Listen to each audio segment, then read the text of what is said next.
Hello guys, আসসালামু আলাইকুম। কেমন আছেন সবাই? তো গাইস, আজকে আমি চলে যাচ্ছি বরিশাল। সো কাউন্টারে চলে আসলাম। আর দেখেন সৌদির কাউন্টারটা অনেক সুন্দর, এখানে নামাজের ব্যবস্থাও আছে। আর গাইস, আমাকে আগায় দেওয়ার জন্য চলে আসছিল আমার ফ্রেন্ড রাজুদা। 3টা পরোটা, একটা ডিম, একটা আপেল পেঁয়াজ। তো গাইস, কথাটা স্কিপ করেন। তো গাইস, আসার পরে আমাদের গাড়ি আসার আগে আপনার 1 ঘন্টা আগে আসি আমরা। তো ভাবি যে 1 ঘন্টা কি করব। তো পাশে একটা নিউ শপিং মল হয়েছে, আমরা ওখানে চলে যাই। দেন ওখানে যেয়ে আমরা ঘোরাঘুরি করি আর কি কি আছে ওগুলো দেখি। তো ঘোরাঘুরির পরে দেন আমরা চলে যাই। তো আমাদের বাস চলে আসে। বাস অনেক লেট ছিল, প্রায় 1-2 ঘন্টা। তো গাইস, তারপরে আমি আর কোনো ক্লিপ নেই। দেন কুমিল্লা আসার পরে এই ভিডিওটা নেই। এটা হলো গাইস কুমিল্লা রেস্টুরেন্ট নূরজাহান, না সরি, টাইম স্কোয়ার। এটা হলো গাইস সৌদির জন্য স্পেশাল। তো গাইস দেখেন এটা কত সুন্দর। আর গাইস, এটাই আমাদের বাস ছিল।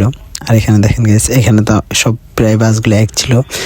সো আমি ওয়াশরুম, তারপরে দেন ঘোরাঘুরির পরে এখানে আসে আমার বাস হারাই ফেলছিলাম। তো গাইস দেখেন জায়গাটা কত সুন্দর।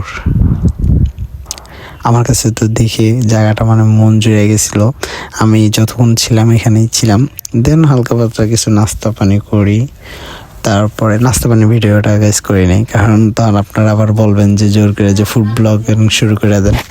অ্যাগেন গাড়িতে উঠে পড়ি অ্যান্ড গাড়ি ছেড়ে দেয়। আর গাইস, কুমিল্লার প্রত্যেকটা রোড, প্রত্যেকটা জায়গা আমার চেনা, বিকজ আমি এখানে অনেকদিন ছিলাম অ্যান্ড আমার কাজিনও এখানে থাকে। সো আমি এই জায়গাটা ভিডিও করতেছিলাম যে ভাইয়াকে দেখানোর জন্য যে তোমাদের এই জায়গা দিয়ে আমি যাচ্ছিলাম। সো কুমিল্লা আসলে আপনারা সবাই এই পেট্রোল পাম্পটা দেখবেন। এটা অনেক পরিচিত, পুরা কুমিল্লার ভিতরে সবচাইতে বেশি গ্যাসের চাপ এইটাতে থাকে। যাদের গাড়ি আছে তারা সবসময় এটা থেকে গ্যাস নেবেন, তাহলে অনেক বেশি গ্যাস পাবেন। আর এটার চাপ মানে আমার দেখা মতো, আর আমি যতবার দেখছি সবচাইতে বেশি চাপ এটাই ছিল। সো গাইস, বুড়িগঙ্গা নদীর উপর দিয়ে আমরা চলে যাচ্ছিলাম। আর দেখেন গাইস, মনটা কত সুন্দর লাগতেছিল, আমার কাছে তো অনেক ভালো লাগতেছিল। আর গাইস, আমার সিট ছিল A1, একদম সামনে। গাইস দেখেন, বুড়িগঙ্গা ব্রিজটা অনেক সুন্দর। সো ব্রিজটার ভিডিওটা তো আপনাদের দেখাই দিলাম। আর এটা হলো গাইস মাওয়া, ঢাকা টু মাওয়া যে হাইওয়ে স্পেসটা আছে ওইটাই। গাইস, জার্নিটা আমার কাছে অনেক ভালো লাগতেছিল। আর অনেক মানে কুমিল্লা পর্যন্ত আমার কাছে কোনো ঠান্ডা লাগে নাই, দেন ঢাকা পর্যন্ত কোনো ঠান্ডা লাগে নাই, দেন এখন অনেক ঠান্ডা লাগতেছিল। তো গাইস, দেখতে দেখতে আমরা পদ্মা সেতুর টোল প্লাজাতে চলে আসি। আর এখানে আসার পর আমার এত ঠান্ডা লাগতেছিল ভাই, কি বলবো। আর আমি বাসা থেকে অতটা বেশি জামা কাপড় নিয়েও আসি নাই, বিকজ আমাদের চট্টগ্রামে অতটা বেশি শীত নাই। সো গাইস, টুলের টাকা দেওয়ার পরে দেন আমরা পদ্মা সেতুতে যাওয়ার জন্য রেডি হয়ে যায়। সো দেখেন গাইস কত সুন্দর।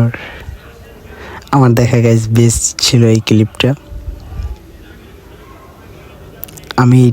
আমি যখন ভিডিও করতেছিলাম, মানে ভিডিওর দিকে খেয়াল না দিয়ে আমি পুরো পদ্মা সেতুটা মন দিয়ে দেখতেছিলাম, এত সুন্দর লাগতেছিল গাইস। লাইটিংগুলো দেখেন, প্লাস রোড। আর এই পদ্মা সেতু পার হইতে আগে ঘন্টার পর ঘন্টা আমাদের ওয়েট করতে হতো, বাট এখন আর ওয়েট করা লাগে না।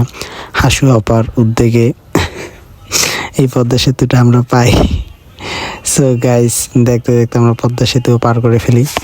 আর গাইস, এই প্লেসটা আমার কাছে এত ভালো লাগতেছিল, ব্রিজের উপর থেকে লাইটিংটা আমার কাছে অনেক জোস লাগতেছিল। সো গাইস, এগুলো দেখার পরে যা গাইস দেখেন কি মানে ভয়ানকভাবে কুয়াশা, মানে দেখাই যাচ্ছে না যে সামনে কিছু আছে। সো গাইস, দেখতে দেখতে আমরা চলে আসি আমাদের গন্তব্যস্থানে। তো গাইস, একজনের নামার কথা ছিল আপনার সুইস হসপিটাল। তো আমি গাড়ি আগে চলে গেছিলো, উনি নামতে পারে নাই। পরে আমি জায়গাটা চেনার পর ওনারা নামাই দিলাম অ্যান্ড যতটুকু পারি হেল্প করছিলাম। দেন ওনাকে হেল্প করার পর উনি আমাকে থ্যাংক ইউ না দিয়ে চলে গেল। সো গাইস, আমি আসার পরে আমার খালদো ভাই কায়েমকে বলছিলাম যে তুই আয়, আমি ওয়েট করতেছি তোর জন্য। পরে ও গাইস শীতের ভিতরে আমাকে নেওয়ার জন্য, আমাকে রিসিভ করার জন্য টর্কি বন্দরে এসে বসেছিল। দেন গাইস, আমি চলে যাই, ওই ভিডিওগুলো আমি নিয়ে নিই। সো গাইস, দেখা হবে নেক্সট ভিডিওতে। ততক্ষণ পর্যন্ত ভালো থাকুন, সুস্থ থাকুন, আল্লাহ হাফেজ।